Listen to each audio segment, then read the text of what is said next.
Hello ಸ್ನೇಹಿತರೆ, ಎಲ್ಲರಿಗೂ ನಮಸ್ಕಾರಗಳು. ಎಲ್ಲರಿಗೂ ಇವತ್ತಿನ ಒಂದು ಹೊಸ ಅಪ್ಡೇಟ್ಗೆ ಸ್ವಾಗತ.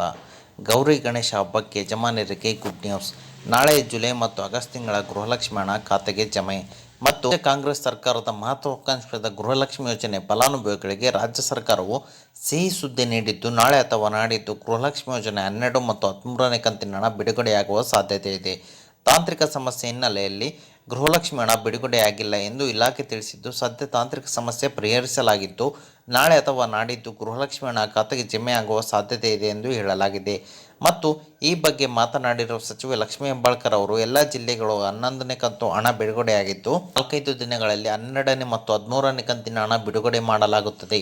ಗೃಹಲಕ್ಷ್ಮಿ ಖಾತೆಗಳು ಡಿಲೀಟ್ ಆಗಿವೆ ಎನ್ನುವ ಆರೋಪಕ್ಕೆ ಪ್ರತಿಕ್ರಿಯಿಸಿದ ಸಚಿವರು, ಇದುವರೆಗೆ ಒಂದೇ ಒಂದು ಕೂಡ ಡಿಲೀಟ್ ಆಗಿಲ್ಲ. ಜಿಎಸ್ಟಿ ಆದಾಯ ತೆರಿಗೆ ಕಟ್ಟುತ್ತಿದ್ದಾರೆ ಅಂತಹವರದ್ದು ಅವರು ಅಪ್ಲೋಡ್ ಮಾಡಿದಾಗಲೇ ಡಿಲೀಟ್ ಆಗಿದ್ದಾವೆ ಎಂದು ತಿಳಿಸಿದ್ದಾರೆ. ಇನ್ನು ಕೆಲವರಿಗೆ ಖಾತೆಗೆ ಹಣ ಜಮೆ ಆಗಿಲ್ಲ. ಶೀಘ್ರವೇ ಜೂನ್ ತಿಂಗಳ ಜೊತೆಗೆ ಜುಲೈ ಮತ್ತು ಆಗಸ್ಟ್ ತಿಂಗಳ ಹಣವನ್ನು ಕೂಡ ಗೃಹಲಕ್ಷ್ಮಿ ಹಣವನ್ನು ಖಾತೆಗೆ ಜಮೆ ಮಾಡಲಾಗುವುದು ಎಂದು ಸಹಿತ ತಿಳಿಸಿದ್ದಾರೆ. ಮತ್ತು ಅವರು ಮಾತನಾಡಿದ್ದಾರೆ, ಕೆಲವೊಬ್ಬರಿಗೆ ಹಣ ಬಂದಿದೆ, ಕೆಲವೊಬ್ಬರಿಗೆ ಹಣ ಬಂದಿಲ್ಲ.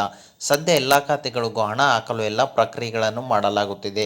ಸದ್ಯ 1 ತಿಂಗಳ ಹಣವನ್ನು ಹಾಕಿದ್ದೇವೆ, ಶೀಘ್ರವೇ 2 ತಿಂಗಳ ಹಣವನ್ನು ಒಟ್ಟಿಗೆ ಹಾಕುತ್ತೇವೆ ಎಂದು ತಿಳಿಸಿದ್ದಾರೆ. ಇದುವರೆಗೂ ಜೂನ್ ಮತ್ತು ಮಹಿವರೆಗಿನ ಗೃಹಲಕ್ಷ್ಮಿ ಹಣವನ್ನು ಜಮೆ ಮಾಡಲಾಗಿದೆ. ಬಾಕಿ ಇರುವ ಜುಲೈ ಮತ್ತು ಆಗಸ್ಟ್ ತಿಂಗಳ ಹಣವನ್ನು 5 ರಿಂದ 10 ದಿನದೊಳಗೆ ಜಮೆ ಮಾಡುವುದಾಗಿ ಹೇಳಿದ್ದಾರೆ. ಗೃಹಲಕ್ಷ್ಮಿ ಯೋಜನೆ ಮೂಲಕ ಇವರಿಗೆ 27,000 ಕೋಟಿ ಹಣವನ್ನು ಮಹಿಳೆಯರ ಖಾತೆಗೆ ಜಮೆಯನ್ನು ಮಾಡಲಾಗಿದೆ. ಗೃಹಲಕ್ಷ್ಮಿ ಯೋಜನೆಯ ಹಣ ದೇಶದ ಸಣ್ಣ ಪುಟ್ಟ ರಾಜ್ಯಗಳ ವಾರ್ಷಿಕವಾದ ಆಯವ್ಯಯಕ್ಕೆ ಸಮನಾಗಿದೆ ಎಂದು ತಿಳಿಸಿದರು. ಯೋಜನೆಯ ಲಾಭವನ್ನು ಪಡೆದ ಮಹಿಳೆಯರು ಸಾಮಾಜಿಕ ಮಾಧ್ಯಮಗಳಲ್ಲಿ ರೀಲ್ಸ್ ಮುಖಾಂತರ ಹಿಮಾಯಿತಿಯನ್ನು ನೀಡಬಹುದು. ಫೇಸ್ಬುಕ್, ಇನ್ಸ್ಟಾಗ್ರಾಮ್, ಯೂಟ್ಯೂಬ್ ಮೂಲಕ ಅಭಿಪ್ರಾಯವನ್ನು ರೀಲ್ಸ್ ವಿಡಿಯೋ ಮೂಲಕ ವ್ಯಕ್ತಪಡಿಸಲು ಕೋರಿದ್ದು, ಅತ್ಯುತ್ತಮವಾದ ವಿಡಿಯೋ ರಿಲೀಸ್ಗೆ ಬಹುಮಾನವನ್ನು ನೀಡುವುದಾಗಿ ಸಚಿವೆ ಲಕ್ಷ್ಮೀ ಹೆಬ್ಬಾಳ್ಕರ್ ಅವರು ಸಹಿತ ಘೋಷಿಸಿದ್ದಾರೆ. ಓಕೆ ಸ್ನೇಹಿತರೆ, ಇದು ಇವತ್ತಿನ ಒಂದು ಹೊಸ ಅಪ್ಡೇಟ್ ಆಗಿದೆ. ಈ ಅಪ್ಡೇಟ್ ನಿಮ್ಗೆ ಇಷ್ಟ ಆಗಿದೆ ಅಂತ ತಿಳ್ಕೊಂಡಿದ್ದೀನಿ. ಈ ಅಪ್ಡೇಟ್ ನಿಮ್ಗೆ ಇಷ್ಟ ಆದರೆ ಸಣ್ಣದೊಂದು ಲೈಕ್ ಮಾಡಿ, ಶೇರ್ ಮಾಡಿ, ಕಮೆಂಟ್ ಮಾಡಿ. ಮತ್ತು ಇದೇ ರೀತಿಯಾಗಿ ಹೆಚ್ಚಿನ ಮಾಹಿತಿಗಾಗಿ ನಮ್ಮ ಚಾನಲನ್ನು ಸಬ್ಸ್ಕ್ರೈಬ್ ಮಾಡಿಕೊಳ್ಳಿ ಸ್ನೇಹಿತರೆ.